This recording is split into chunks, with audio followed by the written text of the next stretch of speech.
Alright, welcome back and thanks for tuning in again. So we're going to do a little simple video this week. I want to show you guys this 1955 Onan 3000 watt diesel gen set. Now some of you might recognize this unit from the gasoline versus diesel fuel consumption video. This was the diesel unit for that comparison. And there was some interest in it, and I can understand why. It's a neat unit. I was happy to be able to purchase it, but it did need some work. So let me take you off the tripod and we'll take a walk around it. Alright, let's take a closer look at this unit. So I mentioned before, this is an Onan built 3000 watt 120 volt gen set. It operates at 1800 RPM. It's got a 1-cylinder air-cooled diesel engine. The engine itself was made by Onan. I think there were a couple questions in the last video in the diesel versus gas fuel consumption video regarding that. So yeah, the engine is built by Onan. The injection pump and the injector are made by Diesel Engineering Company, which they're long defunct. Take a walk around the front here. It's got that cool Onan lightning bolt tag. It's actually a metal tag. It is crank start as well as electric. There's your crank down there. Oil filter and oil pressure gauge. You know, I wish this unit was 120/240, only because that would allow me to run the well pump. Now, I can get by in the house with 3000 watts of power during an outage, but I need 240 volt for that well pump. But I should be able to hook a transformer up here to step that 120 up to 240. I don't need a neutral reference in that 240 volt, just for the pump motor. So. Yeah, it's a neat unit. Got Onan cast down in the block there. There's not much backstory on this thing. I purchased it up near Allentown, Pennsylvania, and the guy that I bought it from acquired it from a fellow that actually mounted it on the cart, and he used it for standby power. But what it was originally purchased for, I do not know. What's really growing on me here is this cart. Now, I toyed with the idea of removing it from the cart when I first got it, but like I said, it's starting to grow on me, especially this fuel tank here. It's a 7 3/4 gallon keg, and that Lewis F. Newweiler and Sons. They're actually, like I said, they're in Allentown, so I don't know. The guy probably worked for this company. Swiped the keg. One thing that's interesting is these wheels here, or this wheel, I should say. It's a 3-lug, kind of strange. I think it's a foreign, like maybe a French car or something like that. This came off of. Now the wheels are two different size. This is looks like a donut for some kind of small car, but it doesn't have the 3 bolt hole pattern. Somebody just kind of torched some holes in it to make it fit. So if anybody knows where I could get another one of these wheels here that would match those 3-lug wheels, let me know what I should be looking for. So the unit did run when I purchased it. Didn't run very well. I ended up going through the fuel system. All the fuel piping is new, from the dip tube in the tank all the way up to the primary fuel filter and the secondary fuel filter. Now, in the fuel consumption video, I mentioned that this unit didn't have a return line coming from the pump. But I recently installed one because I had some issues with the thing running at varying loads, and it seems adding the return line did help. So there is a restriction here. This is an ordinary compression fitting, but I pressed in a steel slug and drilled a small hole. The hole's about 35 thousandths in diameter, just to allow some fuel pressure to be built in the pump. Let me show you the manual for this thing. It's pretty neat. Alright, here's the original instruction manual I got for the unit. Now, like all Onan manuals of the day, it's pretty comprehensive. Just familiarization. I think I mentioned this in the RCA video. I really like these illustrations. So, potential location for your plant. You know, if you had a farm with a main house, a barn, a chicken coop, and a garage, just build yourself another little shed in the center for your genset and distribute the power evenly. It's pretty neat. Keep fuel clean. There you go. There's your exhaust installation, fuel system. You see, the original fuel system did not show a return line from the pump, only from the injector nozzle. Making up connections. This is for a battery charging plant. There's your battery bank. So these units could be shipped 3 different ways here. So you had alternating current models, which this one is, battery charging models, and dual purpose models.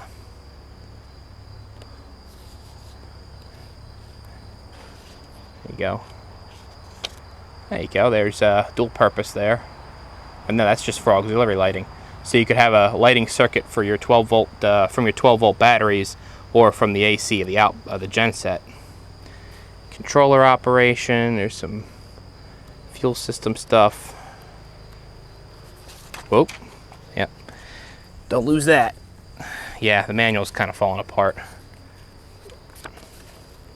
Got to be careful. That's the important stuff. Talking about adjusting your valves. Pretty much everything that you need to know is in this book, including rebuilding the engine. Yeah, apparently that wasn't correct. Parts breakdown. So, yeah, good manual to have. You know, I don't think I gave you guys a good shot of the data plate here. It's not in the best condition, but it's worth taking a look at.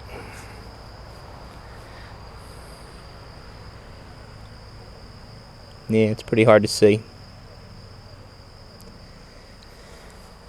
Now, I mentioned before that this unit has an interesting way of starting and stopping the engine. Let me set the manual down real quick. I don't want to drop it again.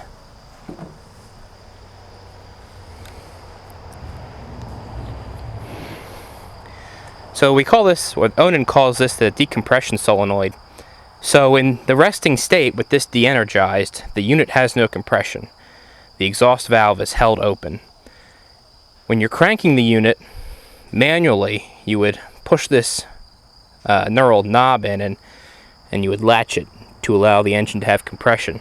But when you're starting the unit electrically, the unit will crank until it builds approximately 10 pounds of oil pressure, at which time the solenoid is energized by the control panel, and then the engine will start.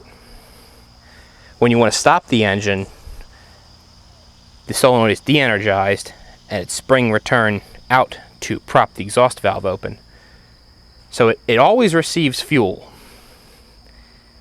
It actually kills the unit with compression instead of killing the fuel. So I think that's about all to say about it. I had to do some electrical work to it as well. The battery charging resistors were burnt up, so I was able to find replacements for those. There's a simple ceramic resistor. And I also put new rubber mounts on the control panel. You'll see it when it's running. It bounces around quite a bit. I probably should have gotten a firmer mount, but we'll change that if it becomes a problem. So since putting that return line on, I really haven't run the unit much, so we may have to reset the engine speed and the governor sensitivity. I had to pull the governor linkage to do that. So let's go ahead and start this thing up. Alright, let's start this thing up. So we'll turn the fuel on and open the tank vent. It should be just the flip of a switch here.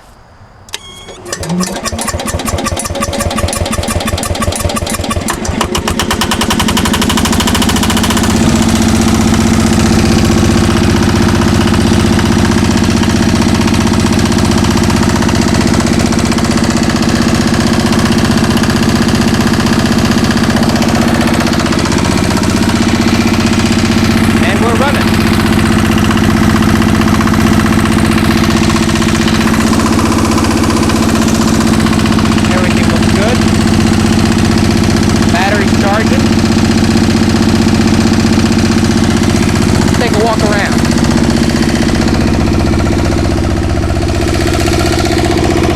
hope you can hear me all right. This unit does make quite a bit of noise.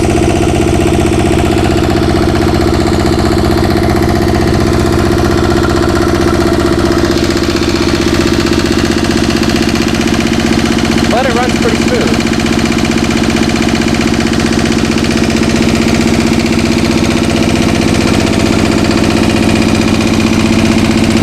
Got plenty of oil pressure, that's for sure.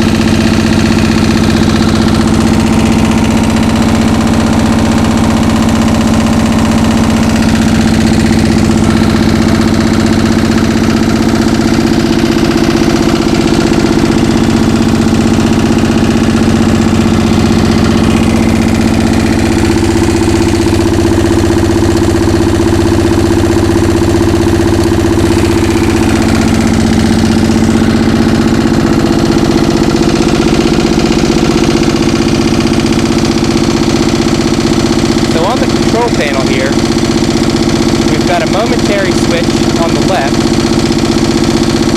That's for your glow plugs. See, it says cold weather. In the center is a momentary stop switch. You hold it up to crank the engine and hold it down to stop. And then on the right, we've got a high and low rate battery charge selector too. So I leave it on low rate.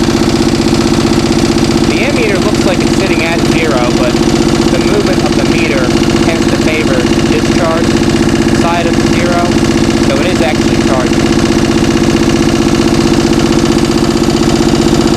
The electrical output is new as well. I just put that little breaker box there. It's got two 15-amp breakers and two duplex receptacles.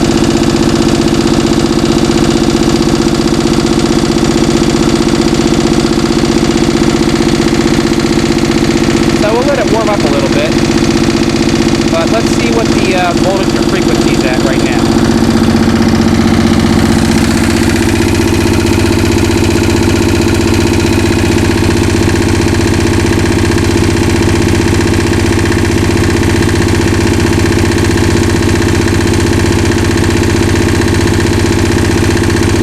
You know, that's right where it's supposed to be.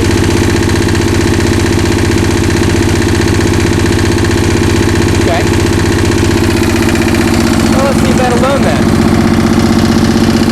I'm going to give it a few minutes to warm up and we'll place some load on it.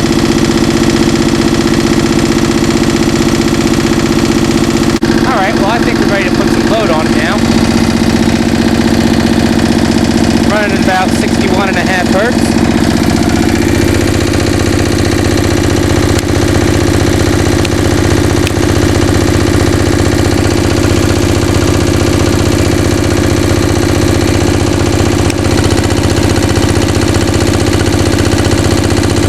There's about 9 amps worth of load. Full load is 26 amps, by the way. Running at about 61.4 hertz. Check the voltage. 123.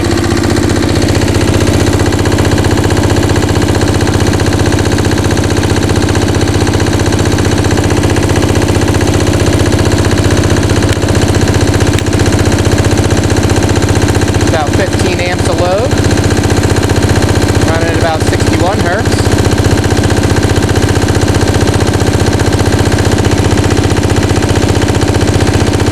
Smoking a little bit, still not fully warmed up.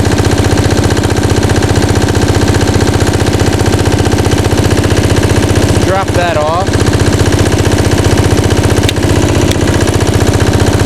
Alright, now we're at 17 amps. 17.2. Still running around 61.0, 60.9 in that range. Paint's starting to burn off my muffler there.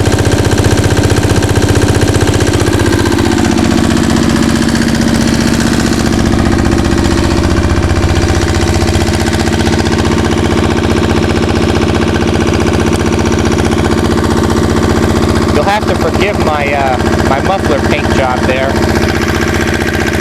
That's not the original muffler, of course.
that load for a while.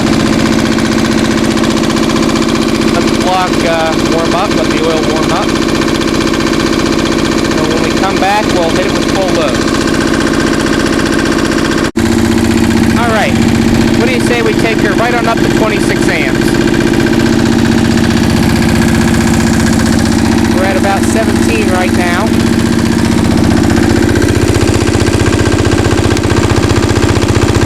Ah, the meter went out of range. Ah. Alright, there we go. There's 24 amps. At about 60.9 hertz. Oh, there's 27.5 amps. A little over.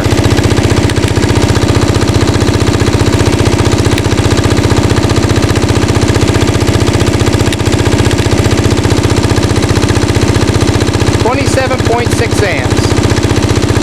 Look at that. Still 60.9, 61 hertz. You can tell she's working a little bit.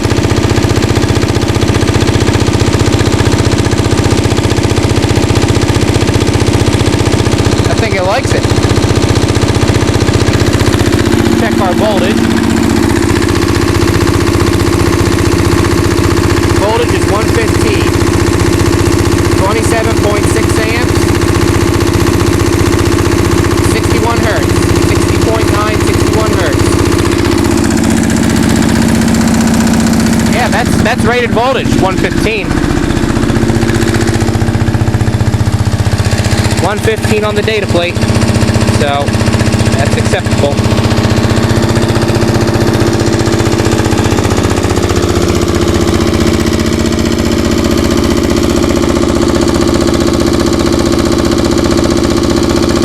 The paint's really burning off now.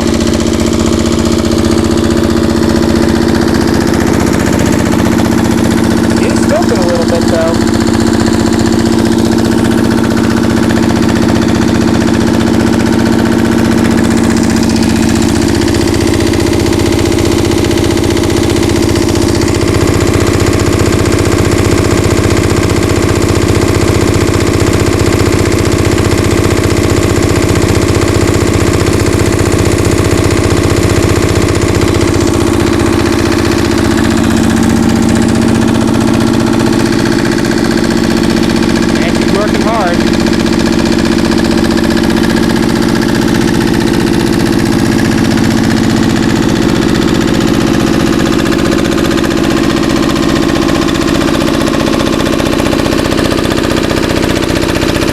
It's happy.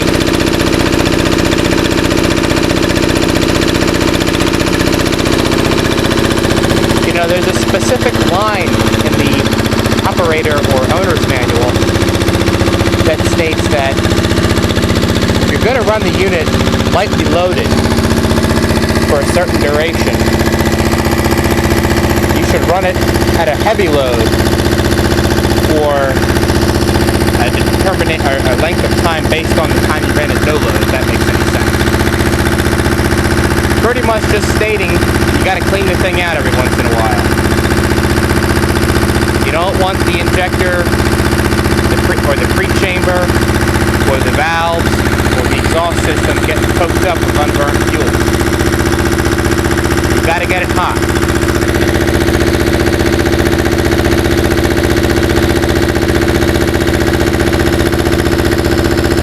And in most cases, that means using a dummy load.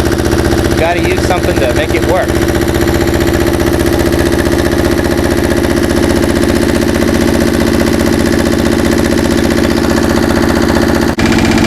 Alright, let's put this thing down.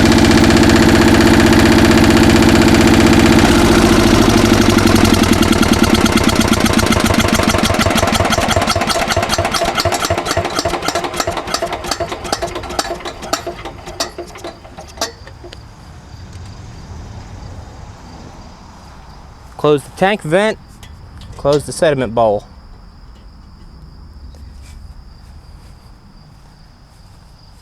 Thanks for watching.